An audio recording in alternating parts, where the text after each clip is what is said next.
We are here today with Ambassador Philip Sang'ka Marmo.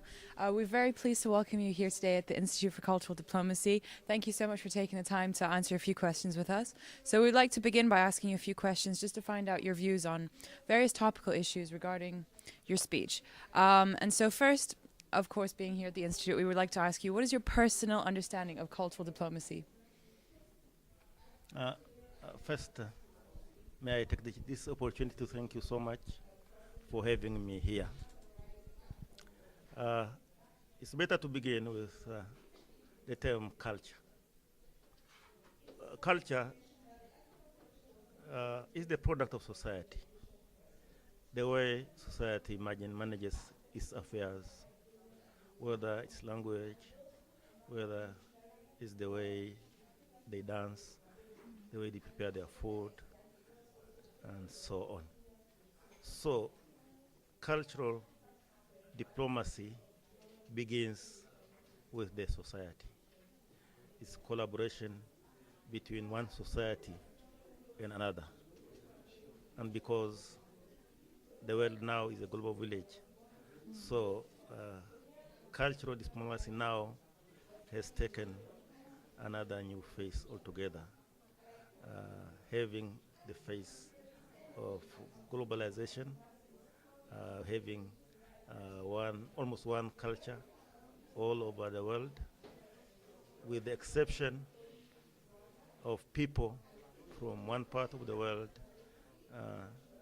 to another part of the world having different perceptions. But otherwise, we look at the world in the same cultural perspective. So, if we spoke of cultural diplomacy, is the way our countries pursue their national interest vis-a-vis other states using their cultural background. Okay. Earlier on in your speech, you mentioned that you do not believe that the Chinese presence in Africa has an ulterior motive. However, perhaps some may disagree to this. For example, specifically in Ghana, a couple of years back, Ghana discovered oil and they had a partnership with the Chinese.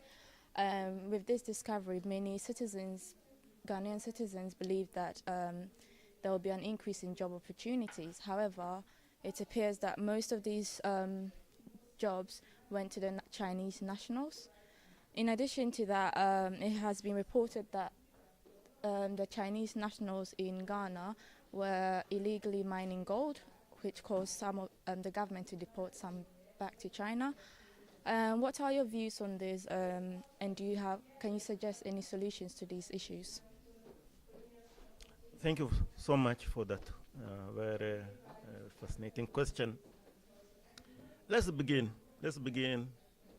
with the fact that not only Ghana, but the whole of Africa is now very attractive to investors. So there is a competition for investors to come to Africa to invest, including Chinese. When I say competition, I hope you know what I mean. In the competition, companies use all skills available. As a person who grew up in East Africa, when Chinese have been contributing to the development of East African countries, at the time when Chinese were not rich people, when China as a country was not a rich country, but complemented our efforts, not only to bring development, but to get independence, to get rid of apartheid in South Africa. Now is the 21st century, the century of globalization, the century of competition for raw materials. China is a country of about 1.4 billion people. And China, as another country, must make sure that this 1.4 billion people must live a better life. And to do that, China must invest abroad, including Africa.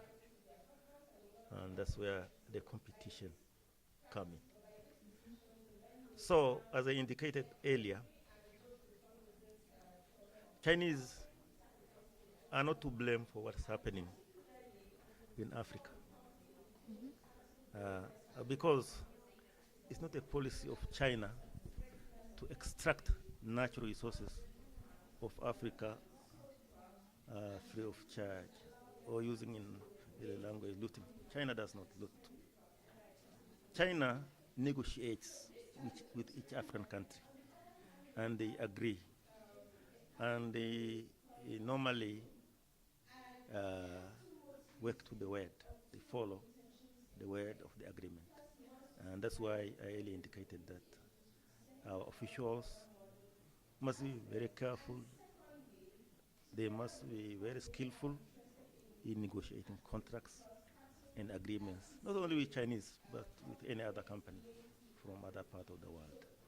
Because the very genuine Chinese policy, particularly with Africa, is win-win situation.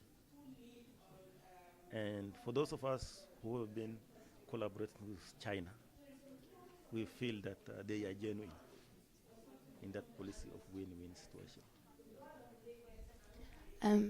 African nations are trying hard to maintain and strengthen relations with China and the West. Do you feel as if enough opportunities are being created within, like, for example, the Tanzania? And is the government putting enough effort to strengthen ties with its neighbours, not just, the China and West, but rather its own African nations? Well, that's a very appropriate question because we are supposed to trade within ourselves in the region. We are now doing a very good business in East Africa, for instance. Tanzania is the only country which is now self-sufficient in food. We produce our own food and we sell the excess to our neighbors. We don't sell maize. At the moment we have excess maize. We don't sell maize to China. We sell maize to Kenya, to Somalia, to Southern Sudan. We have come even at the stage of giving Southern Sudan an aid, about 1,000 tons of cereal this year. So that's where we begin. We sell metals like gold. We sell coal to China, but we also sell timber to China. We sell skins. We sell excess coffee and cashew nuts, processed cashew nut, processed coffee. We are not satisfied with that because the trade is one-sided. While we sell to China goods or products worth 300 million to 400 million US dollars a year, we import from China goods worth more than 1 billion US dollars. So we are trying our best to increase our export to China, particularly in products in the area of products which we don't need, like which we have in excess, like coal, like cashew nuts, coffee, cotton, hides, and so on. So very briefly, I can say we are doing good business with our neighbors, but we also do good business with our Chinese colleagues and with Europeans as well. At the end of the day, the business is determined by prices. We sell coffee where the price is high. At the moment, the price of coffee is very high in Germany and in the whole of European Union than in China. So most of our coffee now finds its way to the European Union. So we, as well as we wish to have a balanced trade between China and Tanzania, China and other countries, and Tanzania and other countries. But at the end of the day, it's the equation is dictated by trade, by rules of business and trade. Regarding the diplomatic ties between Germany and Tanzania, how can the relations between Germany and Tanzania lead to more development and progression in the future? Relations between Germany and Tanzania is very good. And it must be very good because it's not relations between government and government, relation between people and people. Even when the relations between government and government is not so perfect, but there are collaboration, there are contacts between people to people. People of German origin have made Tanzania their home. There are about 4,000 of them now in Tanzania. Most of them being in the business, but some are farmers, and some cater for German tourists who come to Tanzania. Germany is now number 3 source for tourism business, to be preceded only by the United States of America and the UK. We receive on average about 400,000 Germans. And that is where we say the relations between people and people. On the governmental level, our relations are very good. It's only 4 months ago, the German Foreign Minister, His Excellency Steinmeier, visited Tanzania, and we signed so many agreements. And as you know, Germany among the members of the European Union is the major donor to Tanzania in the areas of environmental conservation, in the area of energy, health, and education. But mind you, Germans have been in Tanzania for more than 100 years. They built railways. In our cities, you can find all German buildings, you can find all German churches, all German roads. So you cannot get rid of this history, and that's why, of necessity, the relation between Germany and Tanzania must be perfect. Following from the previous question, I have to ask, what is the future of the relationship between Tanzania and Zanzibar? Tanzania and Zanzibar? Zanzibar is part of Tanzania. Yeah. Incidentally, it's an internal arrangement. As we speak now, there is a constitutional reform exercises in Tanzania. The constitution is being changed so that the country can be well managed. For the past 50 years, as you know, Tanzania has been very stable. We've been at peace to ourselves. We've been at peace to our neighbors. This constitution has taken us all these 50 years. And it's the constitution of 2 governments.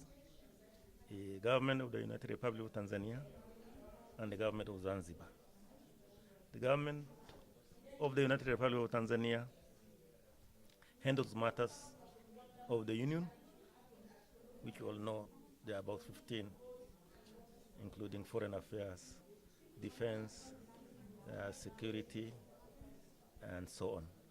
And the Union government also manages affairs of the mainland Tanzania. Now, there seems to be a need to change the constitution so that Zanzibar may be given more power to manage her own affairs, particularly in economic areas, like gas and oil and petroleum, in the areas of particular areas of foreign relations. As you know, Zanzibar is unique. Zanzibar diaspora, for instance, in Oman, makes about 40% of the population of Oman. So Zanzibar would like to have some sort of a mechanism to have a representation in places like Oman.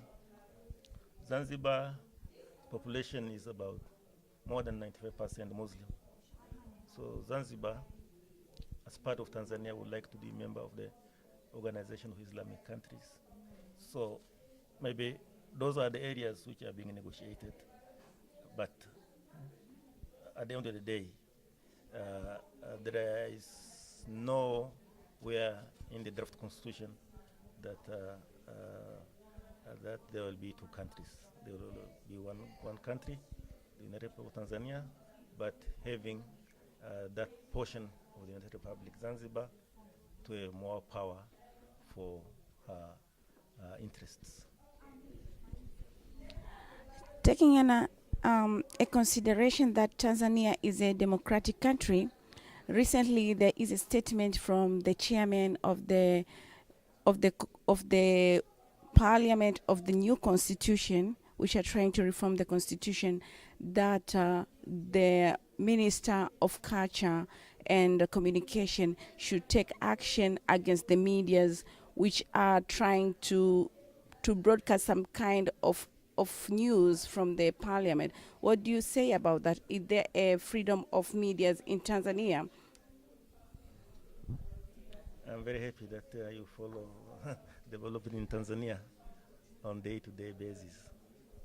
If you have been following the press reports today, the chairman of the Constitutional Reform Assembly today denied that. He mentioned that he was quoted out of context. What he meant was that the press, the media, should be taking care of all the parties, not hearing from one side of the parliament, because there are people who refuse to join the parliament, the Constitutional Assembly, and they are now outside, and they are calling press and media audiences. What he meant was that when they interview this group, they should as well get the view of the other side. That's those who are now in Dodoma debating the draft constitution. The press, the media, should balance itself to hear both sides, both parties concerned. And he was quoted today that yesterday he was quoted out of context. So thank you so much, Honorable Ambassador Philip Sang'ka Marmo. We are very happy to have you at the ICD. It was a pleasure to have you today, and you're welcome next time.